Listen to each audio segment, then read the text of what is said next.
Pemirsa, kita awali ke berita yang pertama. Bandara Selampari akan melakukan perluasan apron dengan luas 1-1,2 hektar. Selain itu, banyak fungsi yang akan digunakan oleh investor jika apron sudah ada. Kepala Bandara Silampari, Mega Herdiansa mengatakan, untuk ke depan Bandara Silampari akan melakukan pengembangan berupa penambahan perluasan apron atau jalur pada bandara. Selain itu, pada tahun 2022 perlu juga ketersediaan lahan dengan melihat kesanggupan dari Wali Kota Lubuk Linggau, Haji SN Pranaputra Sohe, untuk membesarkan Bandara Silampari dengan memberikan pembebasan lahan dan hibah. Guna untuk memperluas apron dengan menambah 2 parking stand, one taxiway atau jalan penghubung antara runway dan apron. Sementara itu, untuk pembebasan lahan tersebut kemungkinan berkisar antara 1 hektar sampai 1,2 hektar. Dan saya melihat jika 2 parking stand tersebut sudah ada, maka makin banyak investor yang tertarik untuk bekerja sama. Dan masyarakat tidak perlu menunggu pesawat lagi karena sudah ada pesawat yang standby di parking stand itu.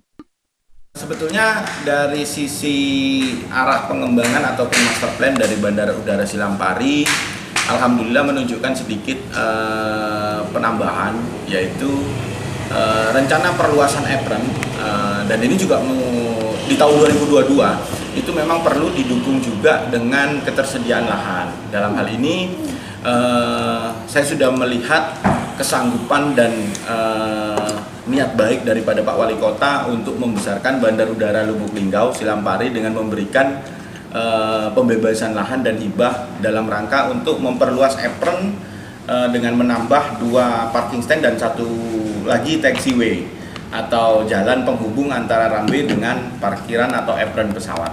Yang bakal disiapkan itu berapa? Kemungkinan 1 sampai dengan 1,2 hektar lah. Untuk apa penempatan itu? Akan banyak multifungsinya nanti ke depan. Jadi saya sih berharap akan banyak investor yang tertarik untuk berinvestasi terkait dengan bagaimana pemanfaatan 2 parking stand yang baru.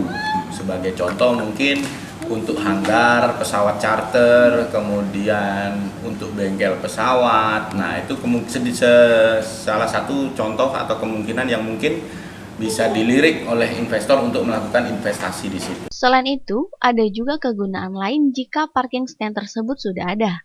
Antara lain, jika investor tertarik, maka tempat itu bisa dibuat sebagai hangar pesawat charter dan bengkel pesawat. Ia ingin wali kota bisa memberikan pembebasan lahan untuk memajukan Bandara Silampari agar lebih besar lagi. Rajab, Silampari TV melaporkan.